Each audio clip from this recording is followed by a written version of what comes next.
Hi friend, जैसा कि आप लोगों को पता है कि तेरा मेरा साथ रहे स्टार्ट हो चुका है, तो इसका एपिसोड 1 मैं आपको बताने वाली हूँ। तो चलिए वीडियो को स्टार्ट करते हैं। वीडियो एपिसोड स्टार्ट होता है और गोपी की एंट्री होती है। गोपी और इतने में वहाँ पर मामी आ जाती हैं और वो गोपी से कहती हैं कि तेरा तेरा नाम गोपिका है, तो क्या तू भी कृष्ण की गोपी की तरह बन जाएगी। गोपी कहती है कि मामी जी, मैं कृष्ण जी को गौर से देखती हूँ तो मुझे समझ आ जाता है कि उन्हें कैसा रंग पसंद आएगा और उन्हें कैसे कपड़े अच्छे लगेंगे। मैं उनके लिए ज्वेलरी बनाने वाली हूँ। फिर गोपी की मामी जी कहती हैं कि तुझे उनकी आंखों में देखती है तो तुझे सब कुछ नज़र आ जाता है, तुझे मेरी आंखों में गुस्सा नज़र नहीं आ रहा है। मेरी आशी आने वाली है और तुझे सारी तैयारियां करनी है।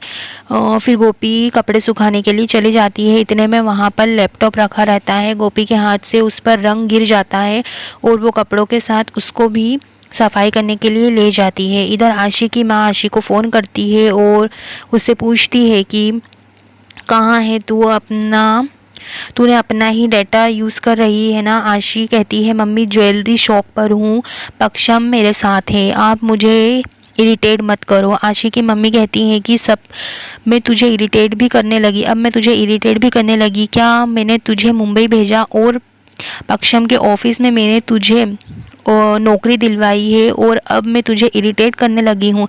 आशी कहती है मम्मी प्लीज़ अब आप रोने मत लगना, एक आप ही तो हैं जो सबसे ज़्यादा मेरा ध्यान रखती हैं। आशी की मम्मी कहती है तू तो ये बता कि तू पक्षम को कितना करीब ला पाई है अभी तक। आशी कहती है कि मम्मी मैं जितना उसके करीब आने की कोशिश करती हूँ वो उतना ही मेरे से दूर चला जाता है। वो तो सिर्फ अपने बिजनेस पर ध्यान देना चाहता है, उसे तो सिर्फ अपने हीरो में इंटरेस्ट है, मुझ में नहीं है। इधर पक्षम की एंट्री होती है और वो हीरा देखता है और कहता है कि हीरे की चमक उसकी दमक होती है, उसका कलर और टेक्सचर ही डिसाइड करते हैं कि वो कहाँ फिट होगा। और वो हीरे के मैनेजर से कहता है कि इसकी दमक का पैसा है, लगाऊंगा मैं, अगर समझ आ जाए तो डील फाइनल, वरना मैं चला जाता है और वहाँ से चला जाता है। गोपी कपड़े सुखाती है। इतने में इधर गोपिका की मामी जी देखती है कि उस आशी का लैपटॉप कहाँ है। वो उनके नौकर से पूछती है कि आशी का लैपटॉप तुमने देखा है क्या। तो वो कहता है कि वो तो गोपिका ले गई है, उस पर रंग लग गया था तो वो उसे साफ़ करने के लिए लेकर गई है। मामी जी सोचती है कि कहीं गोपिका ने लैपटॉप को धो तो नहीं दिया। वो भागकर जाती है और छत पर कपड़ों को देखती है, वहाँ लैपटॉप सही सलामत गोपिका के हाथ में रहता है। वो गोपिका से लैपटॉप ले लेती हैं और कहती हैं कि तू क्यों लेकर आई थी ये लैपटॉप वहाँ से। फिर गोपिका कहती है कि मामी जी मैं इस पर रंग लग गया था तो मैं इसे साफ़ करने के लिए लेकर आई थी। फिर मामी जी कहती है कि चल जा यहाँ से और मेरे लिए चाय बना दे। गोपिका चाय बनाने चली जाती है। इतने में गोपिका के मामा जी वहाँ पर आ जाते हैं और गोपिका से कहते हैं कि देखिए अखबार में क्या छपा है। गोपिका कहती है कि क्या है मामा जी अखबार में। फिर मामा जी कहते हैं कि इस शहर की सबसे बड़ी ज्वेलरी की कंपनी ने मोदी भवन की मिथिलाबेन मोदी ने ज्वेलरी डिज़ाइनिंग प्रतियोगिता का आयोजन किया है। वहाँ पर बहुत सारी ज्वेलरी के डिज़ाइनर अपनी सारी ज्वेलरी डिज़ाइन का कलेक्शन लेकर आएंगे। तू भी अपनी ज्वेलरी का कलेक्शन लेकर वहाँ पर जा सकती है।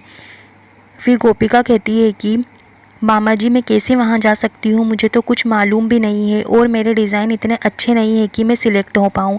मामा जी कहते हैं कि तू वहाँ जा तो सही, वैसे भी तूने ये सारा कलेक्शन कृष्ण जी के लिए बनाया है, उसमें कुछ ना कुछ बात होगी तो ज़रूर सिलेक्ट होगी। वो फिर गोपिका चाय को गैस पर ही छोड़कर चली जाती है अपने डिज़ाइन को पूरा करने। इधर आशी और पक्षम शोरूम से लौट रहे होते हैं और बातें करते हैं। आशी कहती है कि तुम्हारा क्या पहले ऑफिस की लड़की के साथ अफेयर चल रहा था, क्या ऑफिस के सारे लोग बात करते हैं। पक्षम कहता है कि मुझे उनसे कोई मतलब नहीं है और मुझे तुम में भी कोई इंटरेस्ट नहीं है। मैं तुम्हारे साथ बस इसलिए हूँ कि तुमने मेरी शर्त को माना है और वो यह है कि शादी के बाद हम कभी बच्चा पैदा नहीं करेंगे और ये कोई भी लड़की नहीं मानती।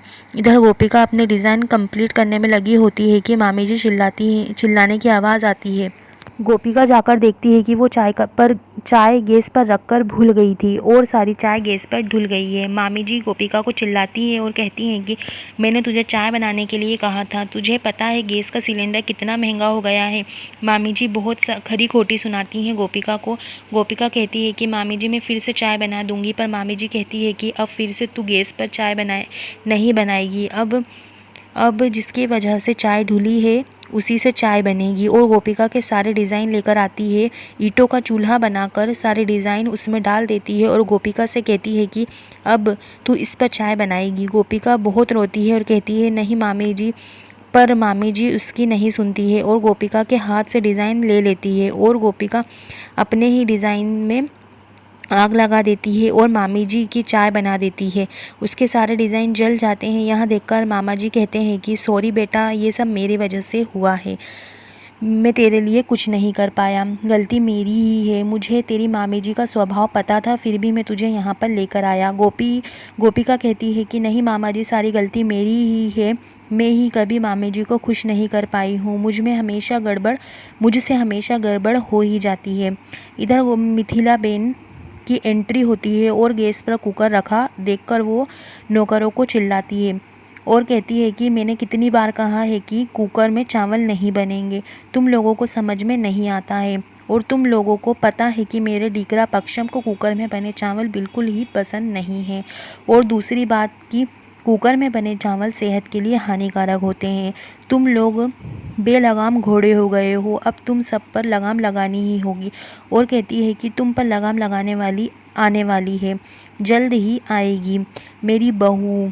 वो बहुत समझदार होगी, मुझसे भी ज़्यादा चौकन्नी और समझदार होगी, मुझसे भी ज़्यादा होशियार होगी, मेरे पक्षम डिकरा की बहू होगी।